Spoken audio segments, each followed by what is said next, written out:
বিষয়টা হচ্ছে আমরা যে চুরি এবং পাশাপাশি যারা অপরাধী তাদেরকে ধরার জন্য যে আমাদের আমরা যে পরিকল্পনা নিয়ে চলছি সেটার অঙ্গ হিসেবে আমরা গতকালকে আমরা কিছু সাকসেস পেয়েছি।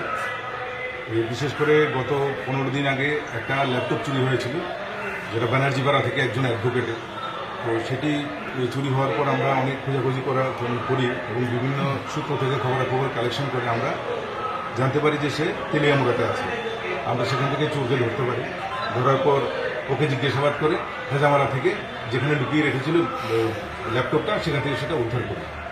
পরবর্তী সময় আমরা ওই বিভিন্ন জায়গাতে আমরা প্লেন ক্লথে মানে সাদা পোশাকে আমাদেরকে পুলিশ বিভিন্ন মার্কেট বা বিভিন্ন জায়গাগুলোতে রেখেছিলাম।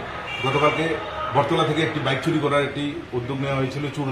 যারা চুরি করতে আসে যারা চোর, তো চুরি করে ওরা নিয়ে যাওয়ার সাথে সাথে খবর আমাদের কাছে পৌঁছে যায় এবং সঙ্গে সঙ্গে আমরা বিশেষ করে বটতলা ফাঁড়ির অফিসার যারা আছে তারা মুভ করে এবং তাকে ওই শ্মশানের কাছাকাছি গিয়ে বাইক সহ তাকে ধরে ফেলে। আরও একটা বাইক চুরি করার জন্য পরিকল্পনা নিয়ে আরেকটা গ্যাং সেখানে কাজ করছিল, তাকেও আটকানো হয়েছে। তো মোট আমরা 2 জন ভেটারান বাইক চোরকে ধরতে পেরেছি। তাদেরকে জিজ্ঞাসাবাদ করে আরও কিছু বাইকের সন্ধানও আমরা পেয়েছি, যদিও সেগুলি আমরা উদ্ধার করার জন্য চেষ্টা নেব।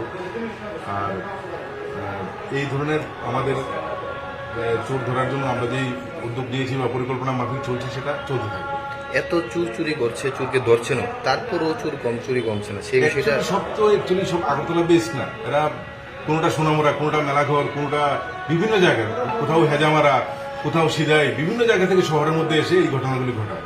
এটা শুধু আগরতলা বেস যারা আছে চোর এমন ঘটনাটা না, সারা ত্রিপুরার বিভিন্ন জায়গা থেকে এসে এই চুরিগুলি করছে।